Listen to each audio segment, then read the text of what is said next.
हुकूमत और तहरीके इंसाफ मुज़ाकरात की मेज पर बैठ गए। हुकूमती कमेटी में इसहाक डार, राना सनाउल्लाह, सेनेटर इरफान सिद्दीकी, राजा परवेज, नवीद कमर, खालिद मकबूल सिद्दीकी, अलीम खान, चौधरी सालिक शामिल हैं।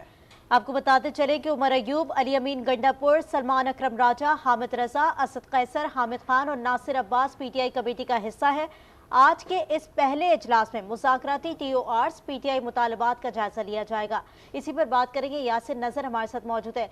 यासिर, आगाह कीजिएगा, कमेटियां किन उमूर को देख रही हैं?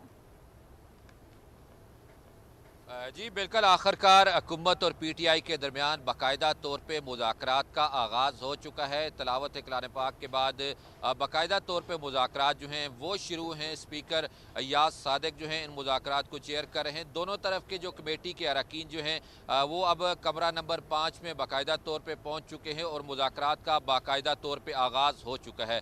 हुकूमत की तरफ से भी ये कहा गया है, अभी स्पीकर अय्याज सादिक ने कुछ देर पहले मीडिया से गुफ्तगू की और कहा कि हमारी संजीदगी इस वजह से आप देख सकते हैं कि हमने जितने भी जो पार्टी रहनुमा हैं, सीनियर तरीन पार्टी रहनुमा को इस जो है कमेटी में शामिल किया गया है। और दूसरी तरफ अपोजिशन जी की जो तमाम इत्तेहादी जमातें हैं उनकी तरफ से भी पीटीआई के ये कहा गया है उमर अयूब की तरफ से कि अब देखना ही होगा कि हुकूमत का रवैया क्या है, हुकूमत की नीयत क्या है, इसके बाद मुज़ाकरात जो हैं वो आगे बढ़ेंगे। फिलहाल तो सूरत हाल यह है कि दोनों तरफ से मामलात इंतहाई संजीदा नज़र आ रहे हैं। दोनों तरफ से संजीदगी से मुज़ाकरात जो हैं उसका अब बाकायदा तौर पे आगाज़ हो चुका है। लेकिन साथ साथ अपोजिशन की जो जमात पीटीआई है उनकी तरफ से शकूक का भी इज़हार किया जा रहा है कि हुकूमत की जो नीयत है उसको देखेंगे और उसमें क्या फ़ैसला है या क्या उनकी जो नीयत है उसके बाद मुज़ाकरात को आगे बढ़ाएंगे। तो ये क्योंकि काफ़ी पुराना प्रोसेस है, बार बार मुज़ाकरात की बात होती रही, फिर इसके बाद एहतजाज, धरने, ये सारी चीज़ें होती रही और आखिरकार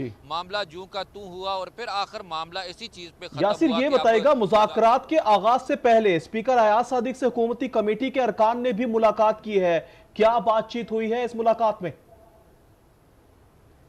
जी बिल्कुल, बुनियादी नुक्ता यही था कि TOR जो है कमेटी के मुज़ाकरात को कैसे आगे बढ़ाना है, किन किन मराइल से गुजरना है, किस तरह जो तम्बल बर्दाश्त का मुजाहरा करना है, इन सारी चीज़ों में जो स्पीकर अय्याज सादिक हैं इन्होंने बाकायदा तौर पर जो अपोजिशन के अरकान थे उनको एतमाद में भी लिया और उनकी तरफ से भी जो TORs के हवाले से जो बातचीत थी वो की गई है। तो अब दोनों तरफ से मुज़ाकरात के लिए बाकायदा बैठक शुरू हो चुकी है। लेकिन फिर वही बात है कि आज भी अपोजिशन की जानिब से वाज़े तौर पे कहा गया है कि पहले जो मुज़ाकराती अमल है पहले दिन में ही कोई नतीजा तो नहीं निकलना, लेकिन यह है कि इस मामले को हम आगे बढ़ाएंगे और दो मुतालबात भी उनकी तरफ से रखे गए हैं, जुडिशल कमीशन और अपने जो असीर कैदी हैं इनकी रिहाई के हवाले से। ये बुनियादी नुक्ता जो है अपोजिशन के रहनुमाओं की तरफ से कहा गया है कि इसको हमने बुनियादी नुक्ता बनाया। तो ये सारी चीज़ें जो हैं वो अब जारी हैं, क्योंकि अब स्पीकर अय्याज सादिक, तमाम जो आला क़यादत है, चाहे वो हुकूमती सतह की हो, हुकूमत की इत्तेहादी जमातों की हो,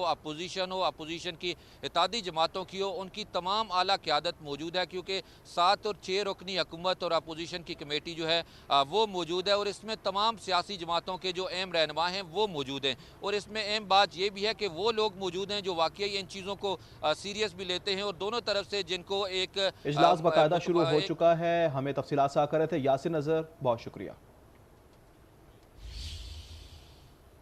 मेरा काम सहूलतकारी करना है, फैसला